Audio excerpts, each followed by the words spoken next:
మన భారత సైన్యం మాజీ అధిపతి ఎంఎం నరవణే గారు తన బుక్లో ఇలా రాసుకున్నారట.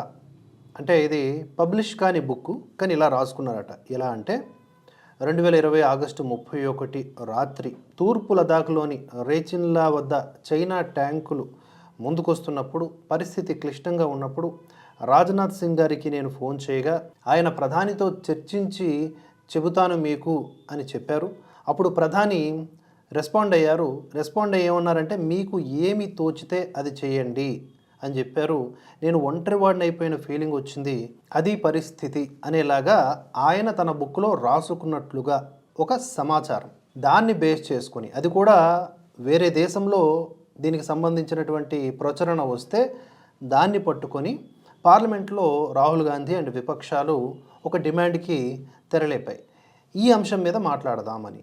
కానీ అక్కడ పార్లమెంటు నిబంధనల ప్రకారం రూల్ నెంబర్ 349, 353 ప్రకారం ప్రచురితము కాని పుస్తకాల గురించి మాట్లాడటం అనుచితం, మాట్లాడకూడదు.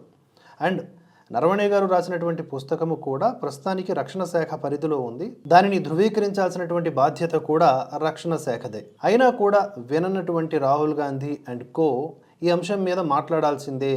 మోదీ సైన్యం పట్ల ఈ విధంగా వ్యవహరించడం, బాధ్యతారాహిత్యంగా వ్యవహరించడం కరెక్ట్ కాదు, మన సైన్యానికి ఆయన ఇస్తున్నటువంటి రెస్పెక్ట్ ఇదేనా అని విరుచుకుపడ్డారనమాట. ఇప్పుడు నెహ్రూ, గాంధీ, ఇందిరాగాంధీ, రాజీవ్ గాంధీ ఇత్యాది వ్యక్తులపైన కూడా ఎన్నో ప్రచురితమైన బుక్స్ ఉన్నాయి. ఇప్పుడు వాటి గురించి కూడా పార్లమెంట్లో మాట్లాడదామా అని చెప్పి బీజేపీ వైపు నుంచి విమర్శలు వస్తూ ఉన్నాయి.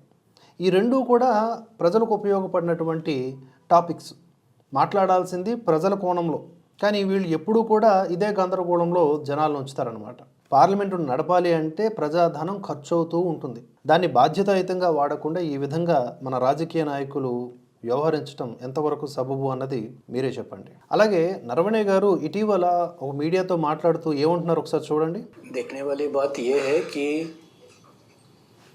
1979 के बाद पहली बार चाइना का कोई नुकसान हुआ है, और इतने सालों से 79 से लेकर 2020 तक लगातार वो अपने जो छोटे पड़ोसी देश हैं उनके साथ जोर ज़बरदस्ती करता आया है, और इस जोर ज़बरदस्ती में उनका बिना कोई नुकसान पहुँचे जो वो करना चाहते हैं वो उन्होंने किया है.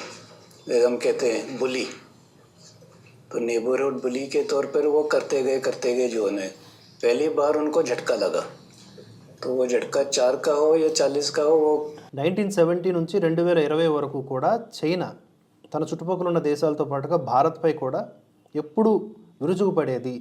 తను ఆడిందే ఆటలాగా, పాడిందే పాటలాగా బుల్లింగ్ చేసేది, రెచ్చగొట్టేది, అడుగడుగు ఆక్యుపై చేసుకోవడమే దానికి ఒక పరిపాటిగా ఉండేది. కానీ 2020లో ఒక ఝలక్ తగిలింది, ఒక గట్టి దెబ్బ రివర్స్ అటాక్లో తగిలింది. అది నలుగురా 40 మందా అనవసరం, కానీ చైనాకి మాత్రం ప్రతిదాడి రుచి ఏమిటో తెలిసింది భారత్ ద్వారా అని నరవణే గారు రీసెంట్గా చేసినటువంటి ఒక ఇంటర్వ్యూలో వ్యాఖ్యలు. మరి ఆయన మోదీకి ఎగెనిస్ట్గా, రాజ్నాథ్ సింగ్ ఎగెనిస్ట్గా ఏం రాస్తారు తన పుస్తకంలో? రాస్తే ఇలాంటి అభిప్రాయాలే ఉంటాయి. 1971 నుంచి 2020 నడుమ అసలు చైనాకి గట్టి దెబ్బ తగలనే లేదు భారత వైపు నుంచి అని ఆయన వ్యాఖ్యానించినటువంటి ఈ విషయాలు అబద్ధం అంటారా? అసలు ప్రచురితమే కానిటువంటి పుస్తకాలను పట్టుకొని పార్లమెంట్లో రచ్చ చేయడం సబబు అంటారా?